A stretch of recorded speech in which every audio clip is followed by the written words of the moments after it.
Two pressing narratives are converging at the heart of the ongoing conflict. First, we delve into the latest developments on the ground in Gaza, where intense fighting continues to take a devastating toll on civilians amid a growing humanitarian crisis. Then we shift our focus to Israel's political landscape, shaken by the sudden withdrawal of a key coalition partner. This departure leaves Prime Minister Benjamin Netanyahu's government clinging to a razor-thin majority as it faces mounting pressures inside and outside. Together, these stories reveal the profound challenges facing Israel today, militarily, politically, and socially, during a pivotal moment in the region's ongoing turmoil. Stay with us as we explore these urgent issues with expert insights and analysis. I'm Henny Saif, and this is In Focus.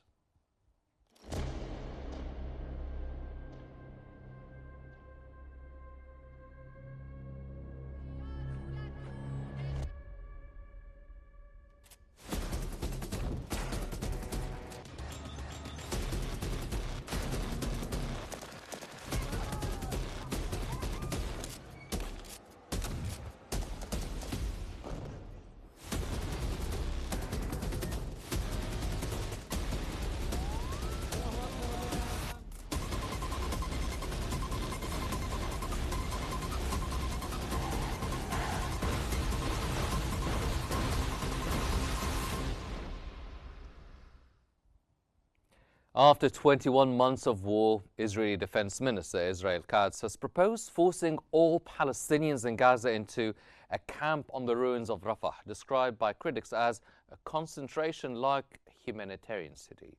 The Guardian stated that the plan follows a brutal campaign dividing Gaza into zones, accompanied by forced displacement, starvation policies, and relentless Israeli ground invasions.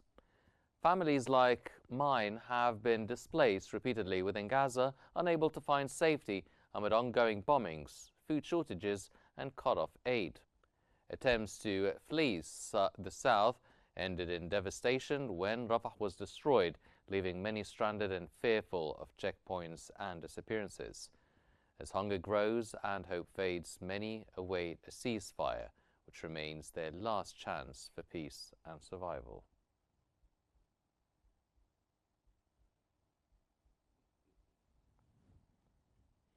And to focus more on this, we are joined by Ms. Ayet Abdelaziz, the Researcher Director, the Egyptian Enterprise Center for Policies and Strategic Studies from Cairo. Welcome, Ms. Abdelaziz. Now, some reports are mentioned, actually, starvation and limited access to food as a means of displacement. How has this policy affected daily life and survival in Gaza? Good afternoon. Thank you for your invitation. Of course, as you said, this impacts directly daily life for children, young women who are the most impacted. Many reports and indicators issued by UN organizations refer to the harm of harmful impact on women and children of starvation policy. We can find that it also reached murder in the aid access lines. It's not only a bad civil daily living, but it's also murdering. It contributes greatly in Israel tries in this approach by forcing Palestinians on this on displacing to zones determined by Israel. Therefore, they are putting great pressure to do this. And what does the division of Gaza into North Gaza and South Gaza signify in terms of Israeli policy, their vision, the strategy, and its effect on Palestinian residents? How are they responding? How are they taking the news? Of course, the division itself is on the table from long time ago. It's not something new. It tries to eliminate any Palestinian hopes to go back to their previous residencies, whether in the north or the south. Even the division right now and the displacement and for the forcibly towards the south is an attempt to change the demographics of the strip. Therefore, it's an obstacle in front of any hope to go back to the north of the strip. Therefore, Israel tries to create a new reality to fulfill its goals and new plans pertaining to displacement, because as the previous plans failed, but they always have a lot in their sleeves. They have new faces, new multi-dimensional plans. We are talking about the humanitarian city as has been impacted with this. Therefore, we are talking about an attempt to forcibly displace Palestinians towards zones, big mass prisons forever, except for those who choose to willingly leave.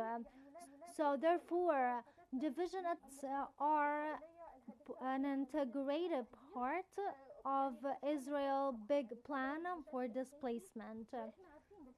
And we know, of course, that these plans until now, even inside Israel, has been faced with rejection and great criticism. Even international community and the internal community in Israel know that the division plans are impractical, unrealistic on many levels. On the economic level, the Israel budget will not be able to afford the cost of displacements, the displacement projects, because we are talking about the humanitarian city, for example, needs from $3 to $6 billion to be rebuilt, which is a huge number, of course.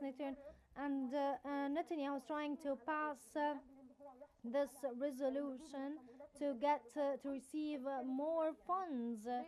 Therefore, it's illogical economically. On the political side as well, Israel realizes that there is a risk of Israel existence widespread in Gaza.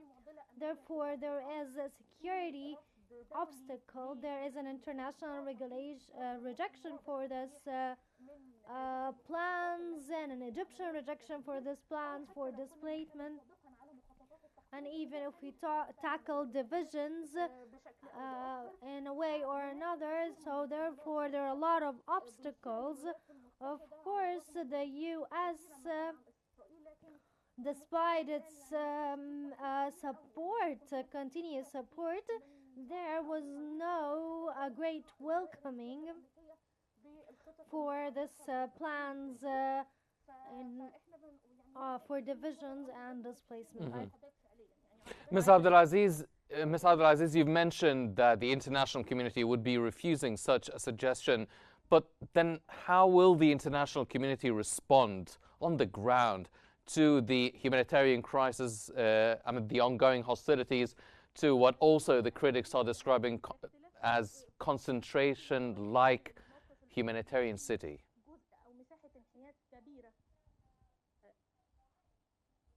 In the European side, and they always stand by Israeli side, but now we can find there is a big changes on the European Union. There were announcements of the German Chancellor stating their rejection for Israeli plans, their decline for this approach, their observation to Israel's to the relation with Israel in this regard. And there is a huge issue in regards to this on the German side.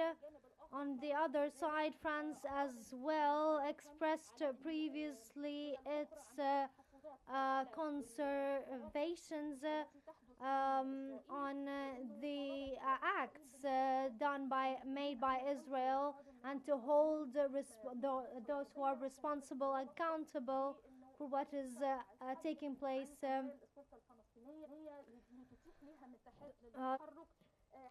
and as well as there is reports mentioning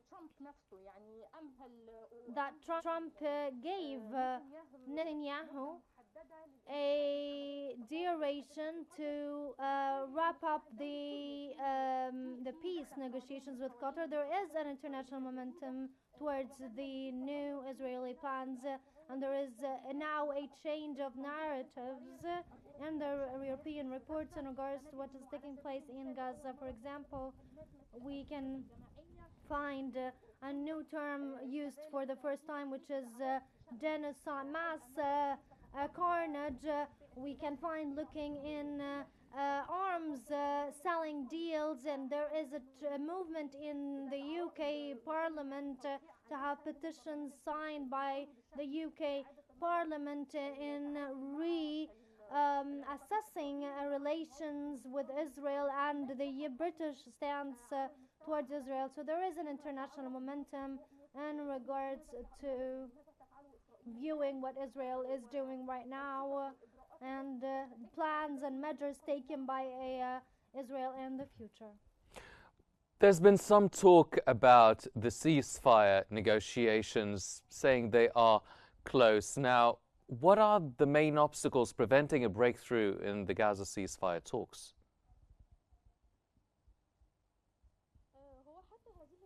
Until now, the negotiations are still ongoing, and the Qatar Foreign Ministry spokesman says that the negotiations are still going on and there's no problems, because they even said that there's deadlock in the negotiations, but there is no withdrawal or such. However, there was no pause or for any talks or any of that.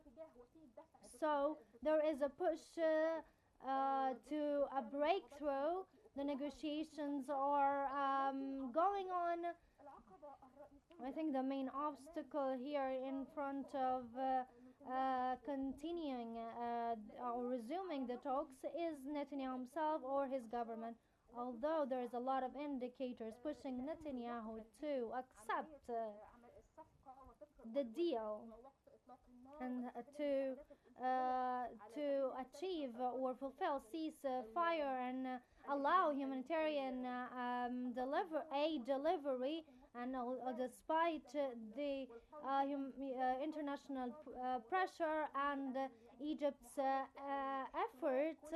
serious efforts to embrace all the parties and the Netanyahu's stubbornness in front of the deal, and despite all the troublemaking in trying to hinder the growth of the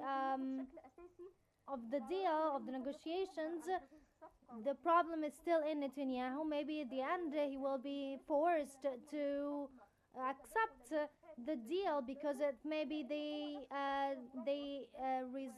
end of all of these obstacles. But he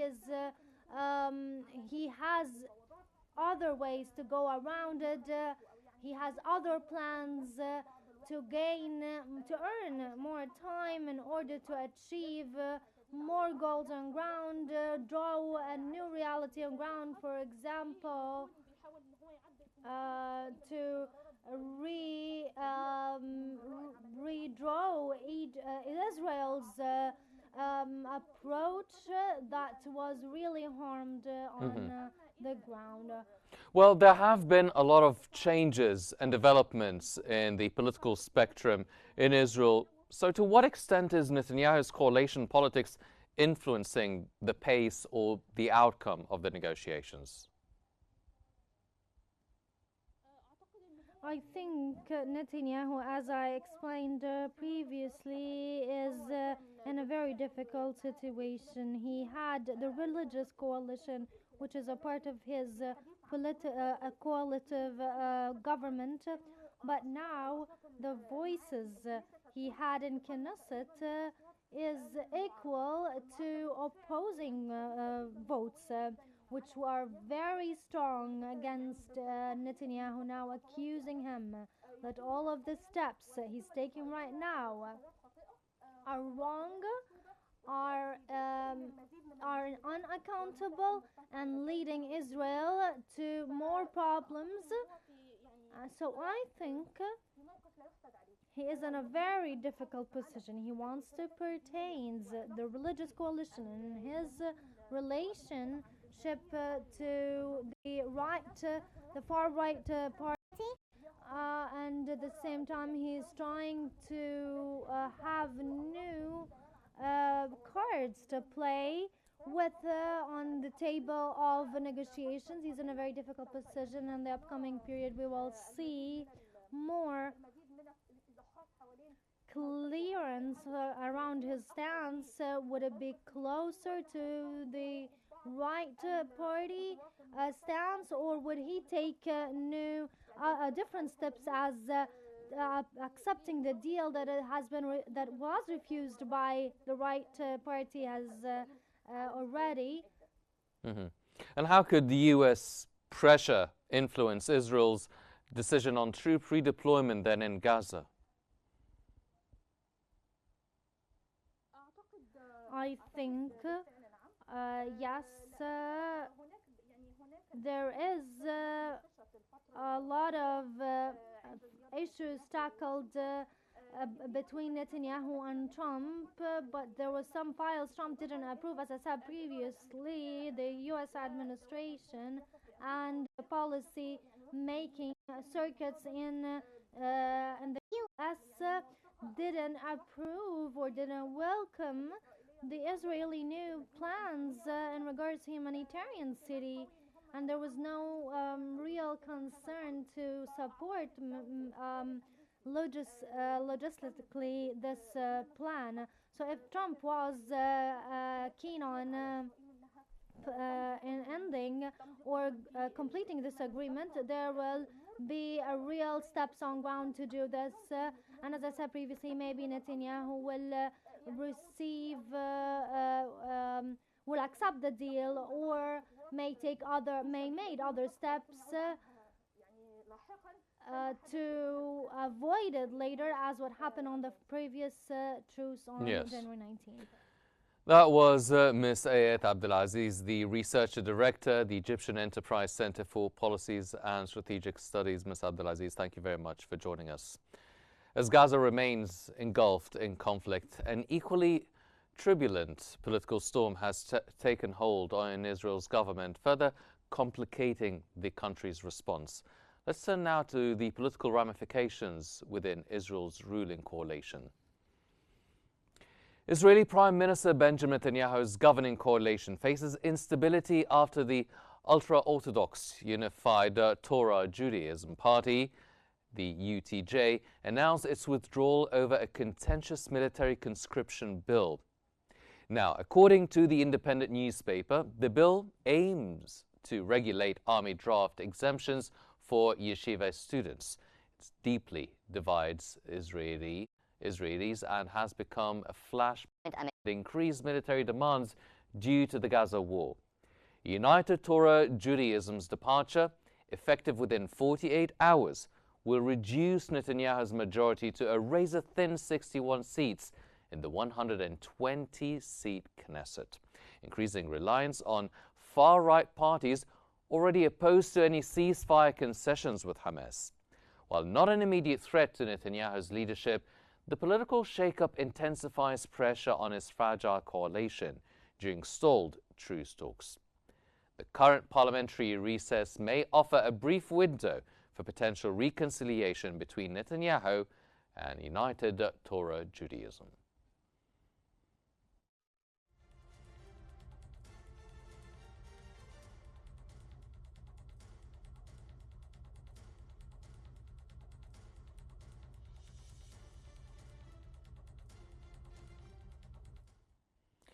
And to focus on this story, we're joined by Mr. Ibrahim Al-Darawi, the writer and political analyst from Cairo. Mr. Al-Darawi, welcome to In Focus.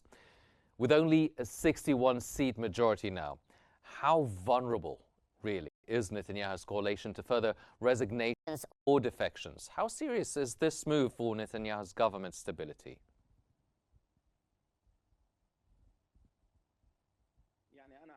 I think Netanyahu's government in a very difficult situation, but it didn't collapse before the Israeli Knesset holiday. Even the resignations will take place next Thursday, which are big resignations in Benjamin Netanyahu party or his coalition. But we are now tackling that the deviators are better to stand by Netanyahu and not with the opposition, because they are against the far right extremist ideas. So Netanyahu is better for them, although despite the deal between Hamas and Israel.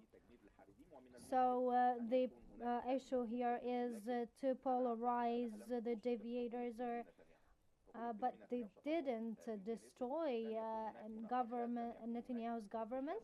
It weakened it. There will be no decisions in assigning the Mossad head from them, and there is no changing decisions made from them, but it will not go far to collapse or destroy the government. I think Netanyahu will complete its term in the Israeli Knesset even after the holiday.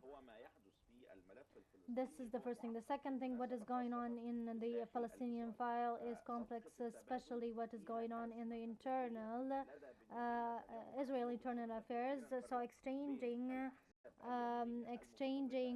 hostages is very difficult. So there is the opposition, and there is deviations with those opposing. Now we are talking about the sectarian for power in Israel calling for civil rights to all Israelis. So this is why it's one of the rights for Israel. Mm-hmm. So, well, Mr. Darawi, before we talk about that now, do you think that the withdrawal of the the United Torah Judaism Party, do you think it would trigger further resignations or a full coalition collapse? Or do you think maybe the military conscription bill, they will go back away from it? They will back away from it?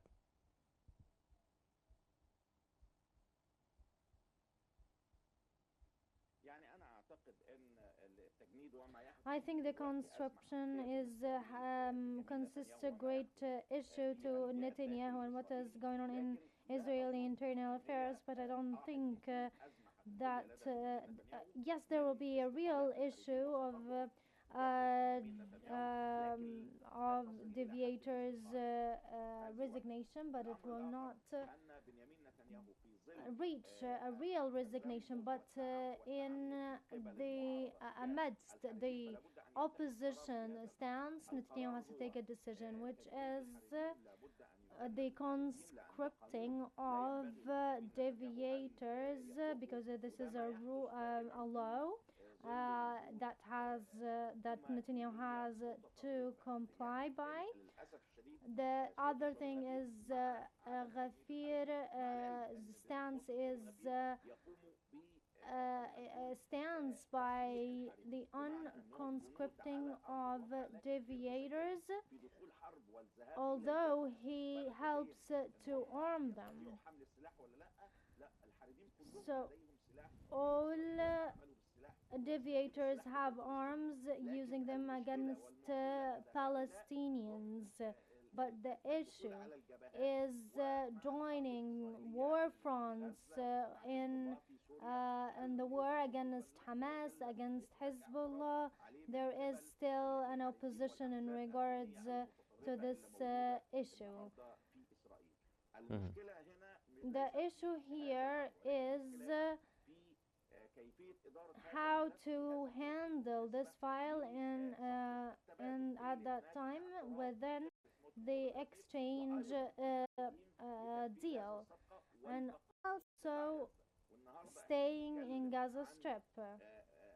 Now we are talking about staying without deviators or rebellious joining to army, and they want to join the army. We found a statement to Stretch stating that if they went to the war front for 24 hours and they will go back, they said that they will marry them. So this is a sarcastic way that on the Israeli army, that they are not able to hold up in Gaza Strip.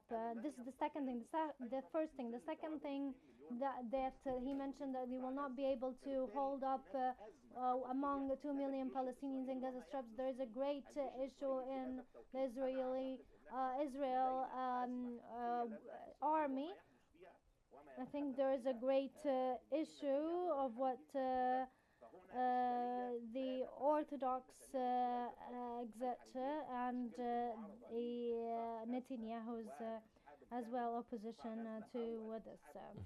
Well, so what role might the two far-right parties who oppose the ceasefire negotiations now play in sustaining or destabilizing the government? Do you think the U.S. has a role to deal with this sort of opposition?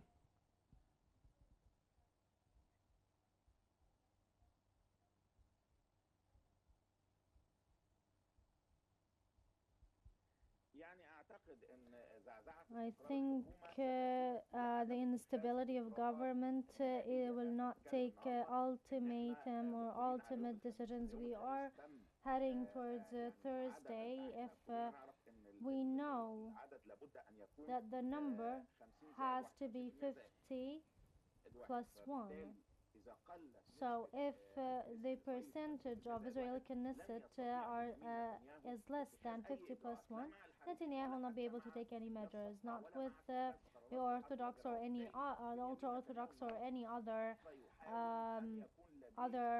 party. So Netanyahu is trying to have a clear view to handle this file, and I think he is able to complete this deal.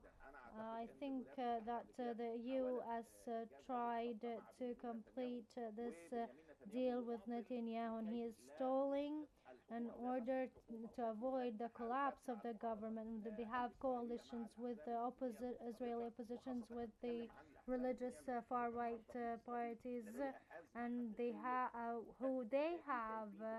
real issues in how to deal with the civil society backed by the U.S. Let's be clear, the U.S.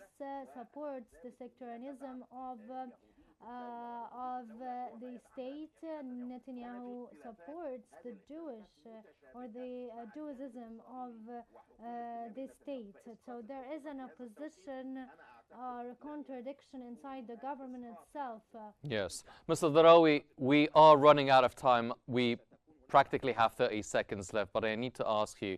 Now, the parliament is in recess currently, but what are the possible scenarios, do you think, for Israel's government in the coming weeks?